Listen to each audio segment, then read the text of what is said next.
नाज़रीन इकराम अस्सलामु अलैकुम। आपका हमारे चैनल TS इंडिया में इस्तकबाल है।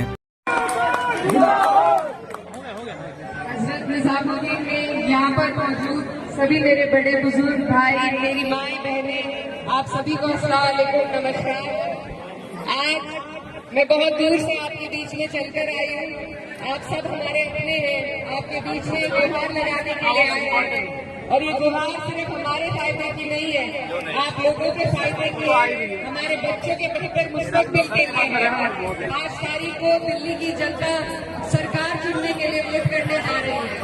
मेरी आपसे यही अपील है कि जो लोग विकास की बात करते हैं, जो धरातल पर जिन्होंने आपको विकास करके दिखाया है, आज आपकी और हमारी जिम्मेदारी बनती है कि हम ऐसी पार्टी, आम आदमी पार्टी का साथ दें, क्योंकि अगर हम अपने बच्चों को शिक्षा के राह पर उनके लिए सुविधाएं देकर, उनकी परेशानियों को दूर कर उन्हें आगे बढ़ा सकते हैं, तो सिर्फ विकास के जरिए बढ़ा सकते हैं। और सिर्फ आम आदमी पार्टी ऐसी है जिसने दिल्ली में पिछले 10 साल में ऐसा विकास करके दिखाया है जो एक एक इंसान तक पहुंचा है, गरीबों की हिमायत की है, उनको सुविधाएं दी है, उनकी परेशानियों को दूर करने का काम किया है।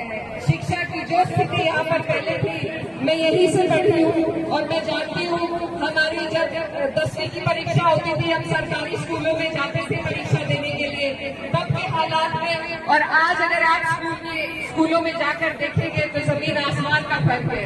जब हम अपने बच्चों को बेहतर शिक्षा दिला सकते हैं, उन्हें बेहतर स्वास्थ्य दिला सकते हैं, उनके लिए बेहतर मुस्तकबिल का रास्ता चुन सकते हैं, तो हमें एकजुट होकर बिना बटे सिर्फ और सिर्फ अपने बच्चों के मुस्तकबिल के बारे में सोचना है, दिल्ली के बेहतराई के बारे में सोचना है, ताकि आपको और किसी चीज में नहीं पड़ना।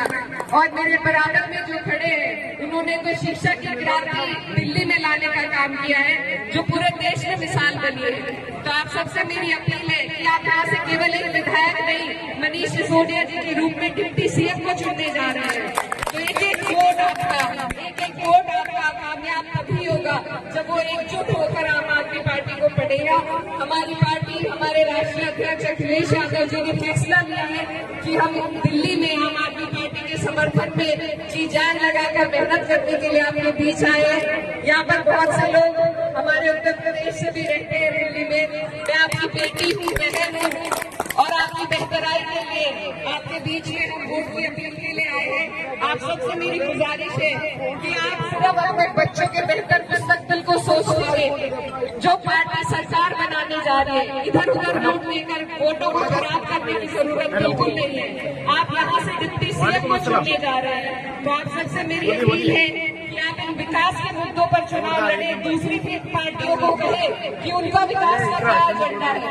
जब पार्टी विकास की बात करती है तभी हम आगे बढ़ पाएंगे। तो आने वाली 5 तारीख है, आप सब बहुत अच्छे तरीके से समझते हैं कि आपको क्या करना है, सिर्फ झाड़ू को वोट देना है। तो मैं आपसे वादा करने के लिए आई हूँ कि आप देंगे झाड़ू को वोट। आने वाले 5 तारीख है, आप डिप्टी CM के लिए मेरे बड़े भाई मनीष सिसोदिया जी को जलपुरा विधानसभा से झाड़ू के निशान के बटन दबाकर बड़ी तादाद में जिताने का काम करें। बहुत बहुत शुक्रिया, धन्यवाद और आप सबसे दुआओं की दरकार। एक रिक्वेस्ट आप सबसे है कि यहाँ पे मैं घूमता हूँ तो लोग कहते हैं कि हमारे कांग्रेस के कैंडिडेट को हम वोट कर रहे हैं, ना करें, कुछ असमंजस में कोई रहता है। मैं एक चीज कहना चाहता हूँ कि आज की तारीख में कांग्रेस का कैंडिडेट जीत नहीं रहा, वो केवल आम आदमी पार्टी के वोट करेंगे। आज कांग्रेस को वोट देने का मतलब है बीजेपी को जिताने के लिए वोट देना।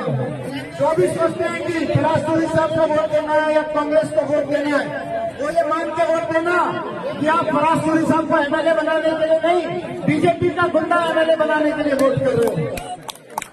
भारत माता की।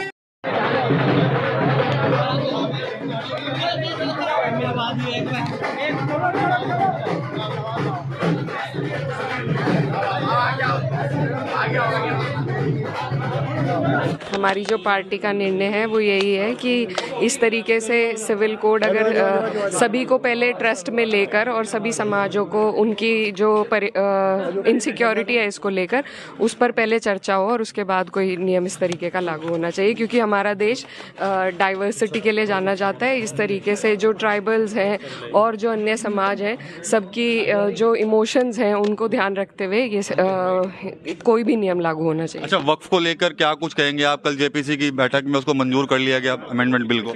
अभी हमने पढ़ा नहीं है कि अभी मंजूरी क्या हुई है, ये सेशन में जाकर मालूम होगा, उसके बाद इस पर प्रतिक्रिया दे पाएंगे। यूसीसी को लेकर और वक्फ को लेकर जो मुस्लिम समाज के लोग हैं वो काफी आक्रोशित हैं। आज हमने सहारनपुर में बात की है और इसके अलावा यूपी सरकार के मंत्री हैं कुंवर ब्रजेश सिंह, वो कह रहे हैं कि भाई जो देश है वो संविधान से चलेगा, शरिया कानून से नहीं चलेगा।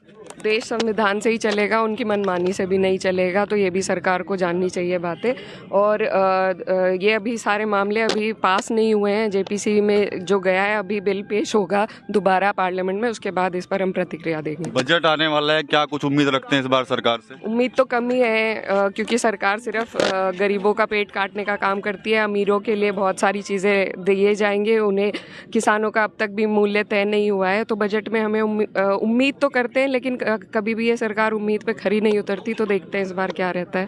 तो इंशाल्लाह मज़ीद अपडेट के साथ आपसे मुलाकात होती रहेगी। आपसे गुजारिश है चैनल को सब्सक्राइब करें। अल्लाह हाफिज़।